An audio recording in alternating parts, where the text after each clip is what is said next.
Alrighty, well, we are coming up on the top of the hour, so I'll go ahead and kick it off. My name is Zach Van Everen. I'm a senior analyst here at East Daily. I head up our natural gas supply and demand team, as well as covering various equities, mostly focused on natural gas as well. So today we'll be going through our outlook really on our natural gas supply and demand on a macro level, how we get there and what it means for prices, supply, and a few other various things. There should be a question bar at the bottom of the page. Feel free to post questions in there as we go through the presentation, and at the end we'll get to as many as we can, and those that we don't get to, we will follow up via email. So just to kick us off, for those who aren't as familiar with East Daily, I'm not going to go through all these words, but what I'll essentially go through is, how we started and how we got to where we are now. So we began by modeling assets on a cash flow level and all across the midstream sector. So to do this, you really need two aspects, volumes and rate. Rate can be backed into various ways. The most difficult part about midstream is getting the volume correct and forecasting correct. So 7 years ago, we built out a commodity team. We built out a proprietary GMP allocation model that allocates individual wells to midstream systems. And we eventually actually rolled these asset level models up into full equity models for people that invest in the companies. But to do this and have accurate forecasts, we really need to get our volumes correct. So we spent most of our time, really modeling GMP, long haul gas, oil, and NGL pipelines. And we've been doing that for the past 7 years.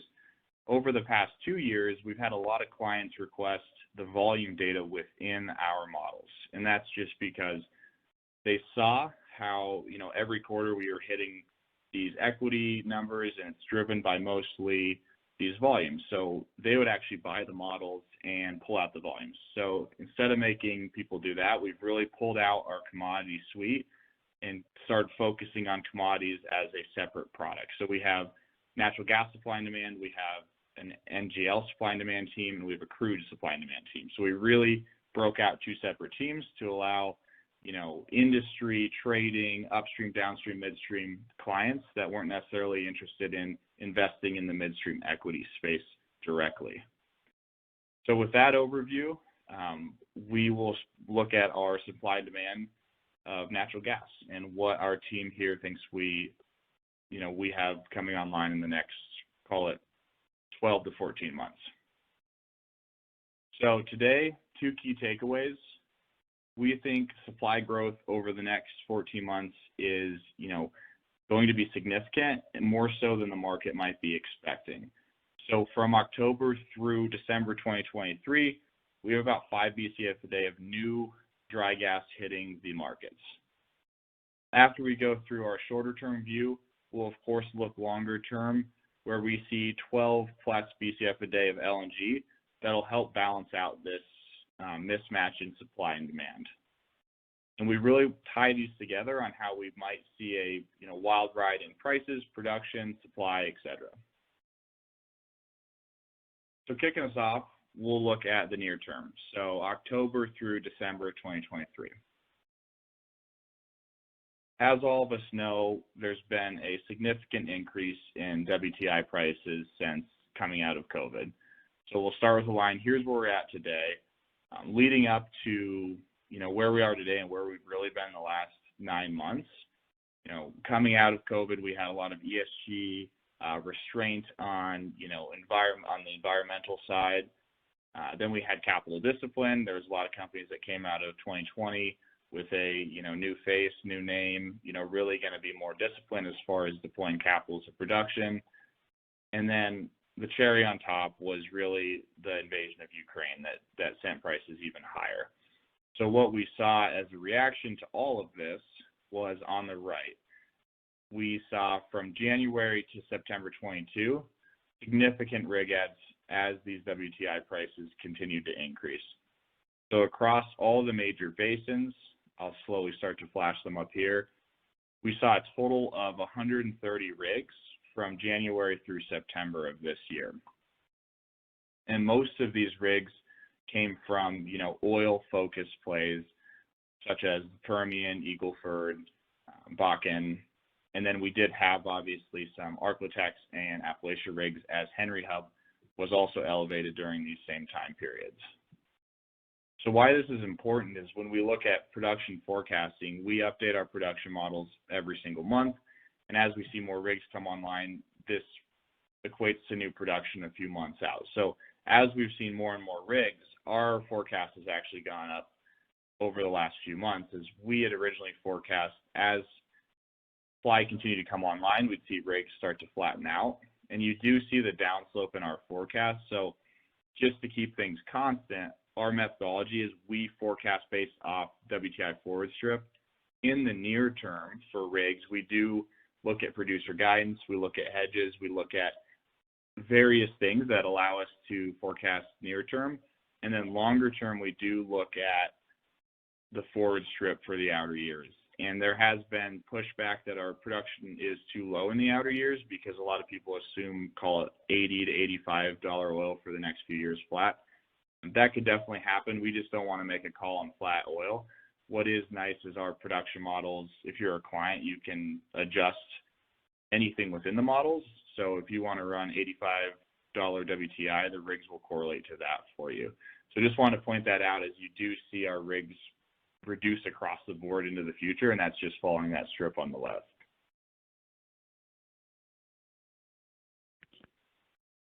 And moving forward, we will look at what this rig growth has done for our supply forecast. So this is looking at October through December 23 for all the major basins that we cover. Highlighting the top 5 here on the right, this is where your growth is coming from: Permian, Arklatex, Appalachia, Eagle Ford, and Anadarko. So with that, you have that 5 BCF between now and the rest of 2023. And I'll put something on top of this is we have rigs falling starting from today. So this is with, I would say, conservative rig forecast just based on how we follow that forward strip, especially in the Permian, as well in the gas basins. In the Arklatex, we follow Henry Hub, and if you look at the forward there, it drops off significantly after the winter of this year. So the next chart I'll go into is when we look at these basins that are bringing supply to the market, there's really 3 that would be affected by a negative, say oversupply or negative price swing. And that'd be Arklatex, Appalachia, Anadarko.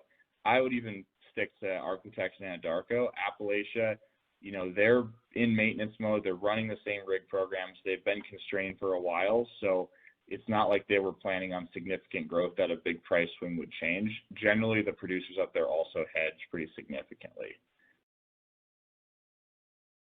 Something else I was looking at this week was changes just in the last month to 2 in the Haynesville. So something that we didn't expect and why our production continues to climb into 23 is we're seeing the rigs come online.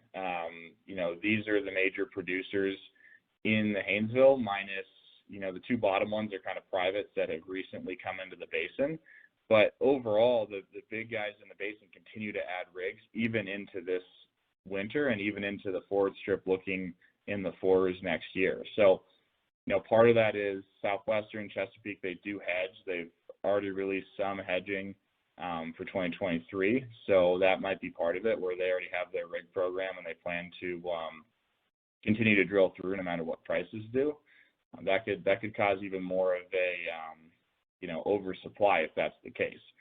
As well as the Permian, they're WTI focused, so they're not necessarily worried about oversupply of gas. Right now, it does appear there are constraints happening right now. East Daily believes, and we'll talk about this in a few slides, that those constraints will reside after El Paso's pipeline that ruptured comes back online early next year. But let's take a look at the macro picture with all this supply coming online.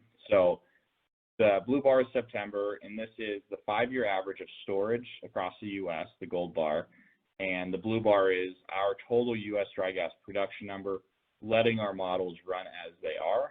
And I say that because for TCF on the left side is kind of the max we've seen storage. It usually tops out well below that. So there is no possibility of storage going to 5 to 6 TCF when 4 TCF is the capacity. So what we're showing here is you have a massive oversupply, and you could have a cold winter that would help bring this down.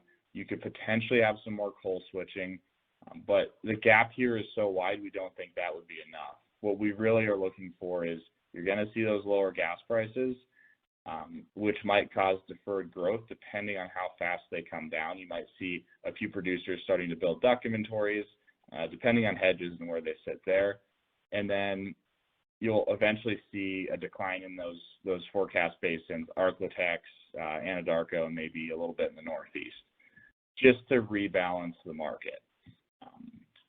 One way we're able to track if this production is coming online, how we think it is we still look at things through the midstream lens. So we still focus on infrastructure across the board. We model 25 equity models, still looking at every single asset they own. So we're able to dissect the production coming online in a few different ways. So not only we're looking at new production out of the well, we also have plant inlet data that's more real time, especially in Texas, than well data from the state. We also have residue samples on some of the processing plants that feed on interstate pipes that give you a good reading. What I want to show on this chart and why it's so important to follow production models now more than ever is the gold line is the gas sample. So that's residue gas coming out of the tailgate of plants onto interstate pipes. So as more egress gets built out of the Permian, they're all intrastate pipes for the most part, which means this sample is going to continue to be less reliable over time. You've already seen that start to happen where, the coverage of total production is heading towards 30%. We expect this to get worse and worse as Matterhorn and some of these other expansions come online, which don't touch interstate pipelines. So recently there was a uptick in the residue sample, and when this happens, it can be a real uptick, or it could be simply switching gas from intrastate to interstate. In this case, we believe this uptick was real. It was on El Paso and NGPL, heading north out of the basin. So northbound is generally what we see fill up last when the basin's getting constrained. So on top of balancing basins, we also balance flows through every single pipeline out of every single basin. We do this to feed our equity models. We also do this to balance every basin where the gas goes and how it gets out. So in the Permian and every other basin we cover, we have egress stacks to call out, basis blowouts, when things are getting tight, when expansions are needed. So here is an example of the Permian. Eastbound, we assumed, has been full. It's the best market to get to. All the newer pipes are generally contracted at a high level. Permian Highway, Gulf Coast Express, Whistler, for example, all pipelines that we assume are running full. So nothing significant has changed there. This is where we will see eventually new capacity coming online, and you can see those upticks in that light blue line there. But for now, eastbound full, and honestly into the future, even when the pipes come online, we just assume gas shifts around and fills them back up. Westbound, so although the capacity doesn't show it, right here there is a dip more so than normal. That is El Paso line 2000. I assume it comes back online around April 2023. That's a significant swing for westbound flows. But overall, westbound flows is a demand central flow. So it isn't supply push. You can't run up against capacity like eastbound pipes. And this is due to the fact that it really relies on how much gas the West Coast can take and not how much you can push over there. I don't have a chart, but it's a similar story for Mexico. If you look at pipelines to Mexico, their flows are about a BCF a day, depending on the season, and the capacity is close to 3 BCF. So that's really a result of similar situation. They can't take that much gas. They don't have the demand yet. We do see that growing over time, but it's a slow growth into the future. So westbound, as of now, not a good way out either. The last route that at this point we believe is getting close to full, if not already full, is headed northbound, and that is mostly on interstate pipes as it crosses state lines, so we are able to see flows on that. We've seen these pick up recently, and then we assume, as you can see from the chart, relatively quickly, if not already, these flows have filled up. What all this has caused, not just in the Permian, but you've seen it across Haynesville, the Gulf area. There's been basis discounted to Henry Hub, and Henry Hub's kind of on an island, but across the U.S. altogether, you've seen it. And what this shows us is, right now as a producer, if you have the ability to send your gas to storage, you will be incentivized to do so as fast as you can. And we've been calling the last 3 weeks for triple-digit builds, and we have seen those show up on storage weekly reports from EIA. So we see this continuing to happen at least this week, maybe into next week, just based on the supply we see currently hitting the basin versus the demand we see. With that, kind of a high-level view of what we see in the next 12 to 14 months. Now let's look at longer term. So a lot of people have LNG, charts and wedges. We'll show ours as well. They all look relatively similar. Project names might be slightly different, but at the end of the day, it seems like everyone's in a similar range of what LNG projects are going to come online. What we look at to determine our short list is really FERC approval, how much they're contracted, who's the company, is it a greenfield, is it a brownfield, and we come up with our wedge. But one interesting note we saw was, before 2020, really not much activity on the LNG side. 2020, call it COVID cricket, really is what's happening here. Nothing was signed, nothing was really done on that side of the industry. And then coming into 21 and 22, the green circles are Europe, but it's really a ramp altogether. As we have seen, these contracts were signed before the Russian invasion. That happened 1Q22, and we did see a jump. But really, it was just the overall realization that the U.S. has a ton of gas, and the world's going to need it into the future. And we saw a lot of the contracts actually signed by, Asia's pretty typical to sign these, but also majors and marketers, where they're seeing advantage to getting exposure to these international prices, which is really, you can think of a major as a marketer, because they have the ability to send the gas where they see the most upside. So with that, we are able to forecast a capacity contracted versus what we believe to come online. Before jumping into this, what I will say is, the first part of the presentation, I focus on a ton of supply, not very much demand, and that's really causing the imbalance. This is the time frame when that's really happening. After Freeport ramps back up, you don't really have any LNG coming online until Golden Pass. So it's really a flat demand situation with supply and rigs continuing to increase. After this, we do see a steady ramp up into 2030 and beyond. The 12.5 the 12 BCF is relatively conservative, how I look at it, but it does show after this kind of slower period of demand, you're going to have a ramp back up. So when we talk about wild ride, you'll see Henry Hub come down and prices come down, and then the activity will follow, and you might come into 24 with too little activity, too little production, and you'll see gas prices come back up to incentivize people to bring this gas to these LNG facilities. So it could cause a wild ride from now until 25, 26 as we kind of balance out this market. One last piece I'll touch on before we jump to the takeaways and any questions is how we look at LNG is long-term. These contracts, for the most part, are 20-year contracts, and we look at, okay, where can they get their gas longer term? Right now, Haynesville, Architects, Permian, obviously the key places to source gas. 20 years from now, it's harder to say. So we try to look at a holistic view. You've got Northeast regulatory issues. Unless there's a significant change in political stance in the Northeast and the ability to build long-haul pipes, you'll see brownfield expansions here and there, I assume, but you're not going to see a new 2 BCF a day pipe heading to the Gulf. Architects, we put an X there. It's a little bit it's really based on inventory. I've heard anywhere from 10 to 15 years of core inventory. So it's not saying there's going to be no drilling there and no gas from there. It just could become less of a source and decline as those core inventory locations run out. Permian. Now, this red X relies on prices. So if oil prices were to dip below 50 in a situation, associated gas would dip significantly.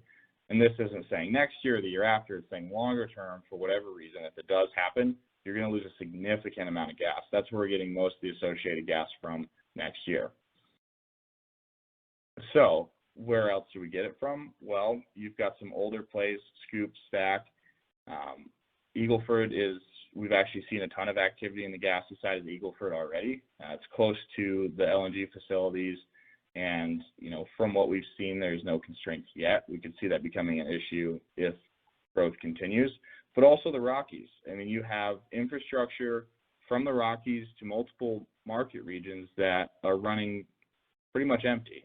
Trans-Colorado, not empty, but it's not fully utilized.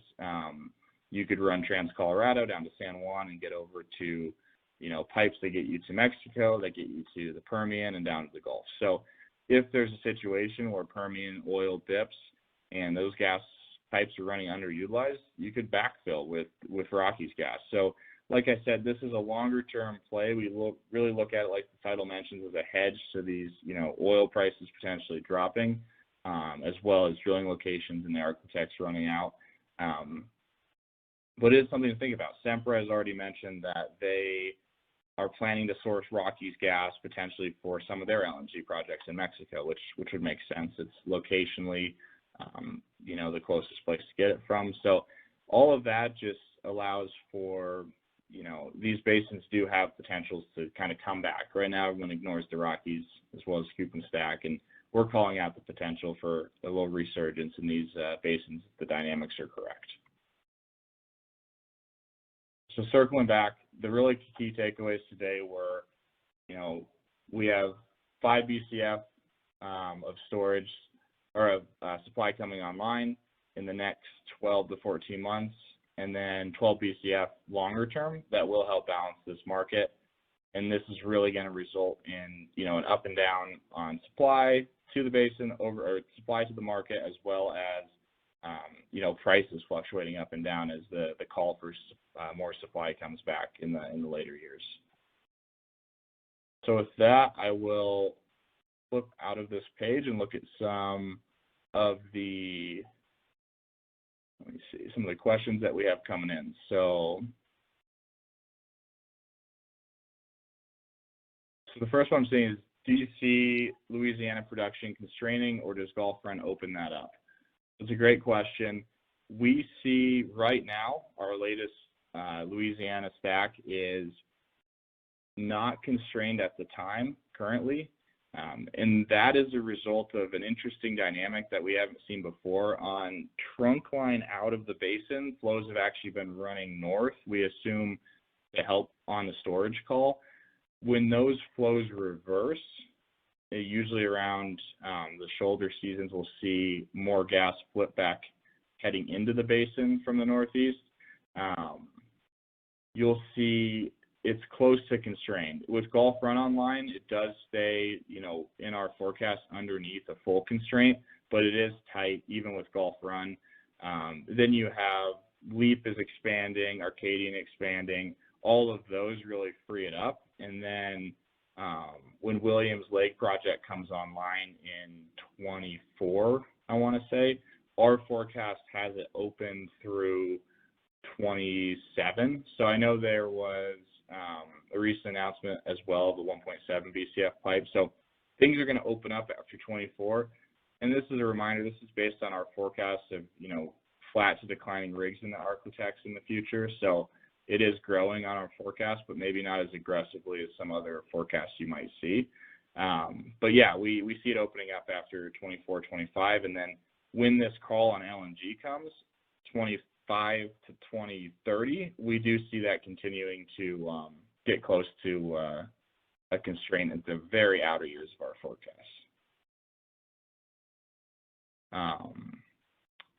So one question that just came in was on Whistler.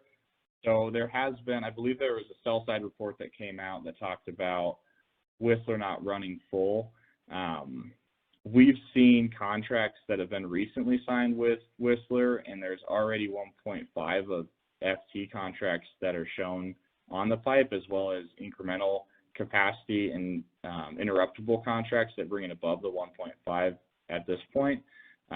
It was a 42-inch pipe. The lateral was not originally part of the plan for the 2 BCF a day, so our assumption is that pipe is running at 2 BCF a day.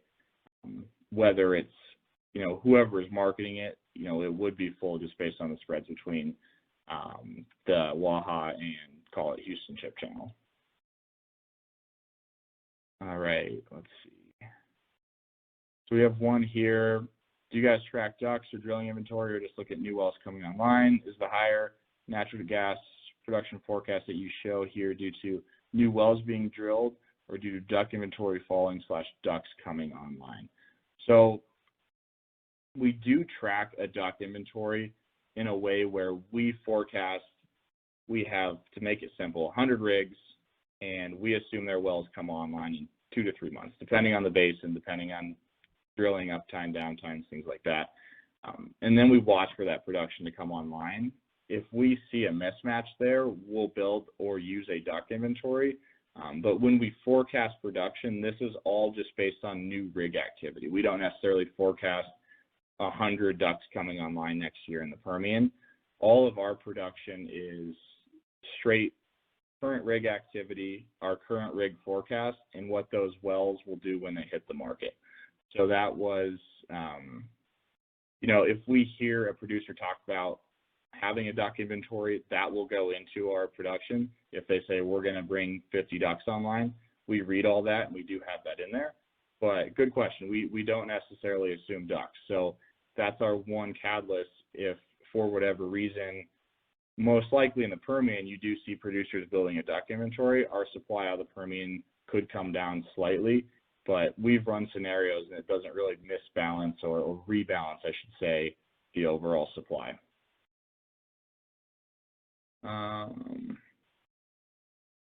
So question here, where is the 1.2 BCF of Appalachia growth through December? Is it privates?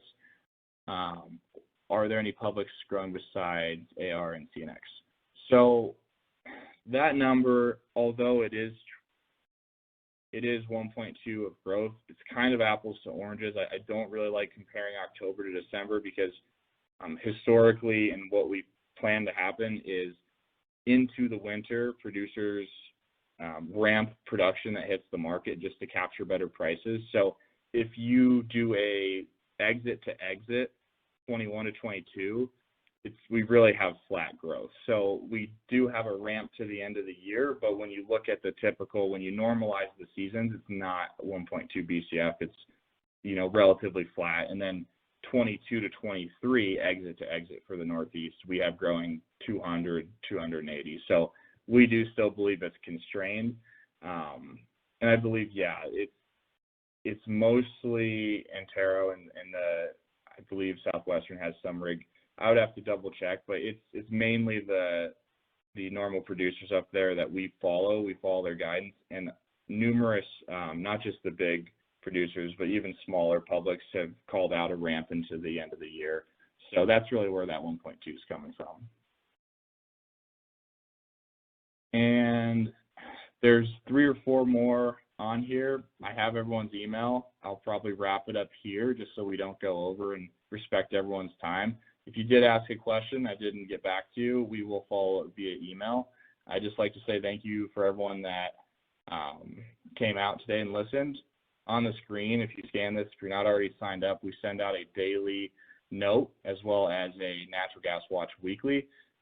These notes provide midstream, infrastructure, constraint, anything we're seeing going on in the market that we can relate back to our data, we'll put out. The daily note's free. I encourage you to sign up. It has a lot of good information that comes out every single week. So appreciate it again. And at this point, I will go ahead and disconnect the webcast. Thanks, everyone.